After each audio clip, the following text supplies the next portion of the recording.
as Jesus dismisses this man, this lawyer, to go and do likewise, he is also talking to us.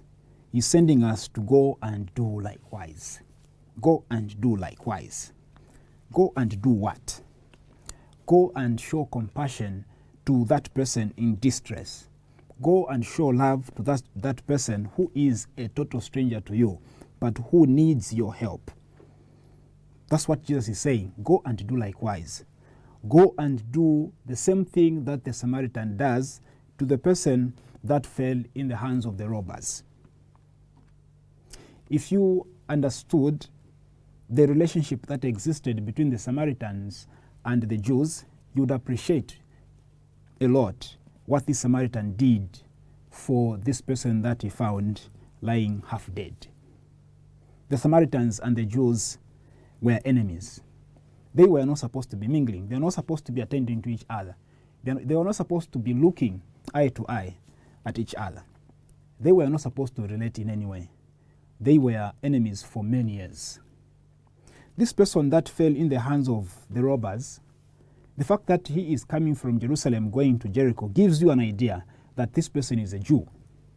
Because Jerusalem and Jericho are two Jewish territories. So most likely, this person, this man, is a Jew.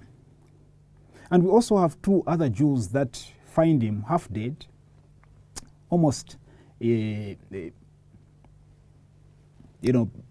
dead.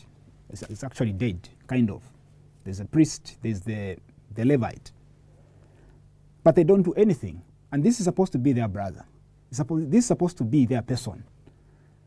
But they just go, they just pass around him and then they continue. They're minding their own business.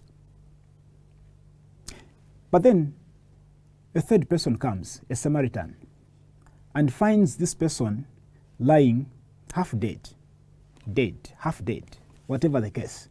But he's immediately moved with compassion or by compassion. He doesn't even want to know what tribe this person belongs to, where this person stays, where he grew up, whatever else. It doesn't, for him, what is important is he has found somebody who is lying in distress, half dead, somebody who needs his help. And immediately he jumps into action, puts him on his horse or on his animal and takes him to be attended to the hospital, to an inn, and even spends money on him. As he's doing all this, he doesn't know that, or he doesn't even want to know whether this person is a fellow Samaritan or is a Jew. For him, what he has found is a human being who needs help, and does everything to ensure that this human being who needs help receives that help. Sometimes when we find people in distress, people who are suffering, people who need our help, before we attend to them, we want to know who they are, where they belong to, which tribe they are, which school they went to, which compound, is it a company they come from, who they are. And if we realize that they have no connection to us whatsoever, we just pass them by, just like the priest and the Levite did. We just pass like that and continue with our business. This is not my business. I do not know who this person is, and therefore I should as well just mind my own business, and off we go. Today, Jesus is saying, go and do likewise. Go and do what the Samaritan does to a stranger.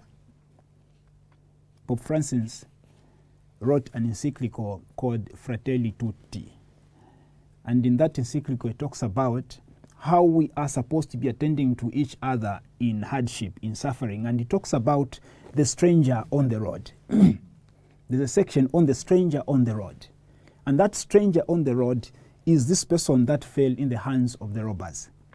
That stranger on the road is that person that we always meet as we are going for work on the road asking for alms. That person that we always see coming to knock on our door asking for a cup of water, that is the stranger on the road. That stranger on the road is that person that is not connected to our life in any way. We don't even know whether this person is Zambian or not Zambian. That is the stranger on the road. And this is the stranger on the road that we are being invited to attend to. Because in the life of that, or in the face of that stranger on the road, there is the face of Jesus disguised. And when we attend to that stranger on the road, we attend to Jesus that is present in that person. With the talk about tribalism, you know, going up and everybody keeps. Now, people want to know which tribe you are before they give you anything, before they appoint you to any position, before you become somebody or anybody, wherever you are. They want to know where you belong. Even families, when their children are preparing for marriage, or maybe the child comes and says, I found somebody to marry, they want to find out if it is a tribe that they can marry into, or if it is not that kind of a tribe and all that. We are no longer looking at each other as human beings. We are looking at each other as, you are Tonga and I am Bemba. You are Lozi and I am Chewa. You are Soli and I am Mbunda. That's how we are looking at each other. And as long as you don't belong to my tribe, or we don't belong together, I'm not going to give you what you are asking for. So you have to belong to me for me to attend to you, for me to give you what you want. This is the kind of society we are creating. Look at what the Samaritan does. The Samaritan goes into action helping a total stranger. Total stranger. He doesn't even want to know whether this person is a Jew or a fellow Samaritan, because that is immaterial. That is not important.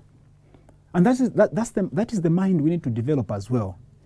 If we are going to develop as a collective, as a nation, or as a collective society, as a community, as a collection of human beings, if you're going to develop, we have to look at each other as human beings, not as you belong to that color and I belong to the other color.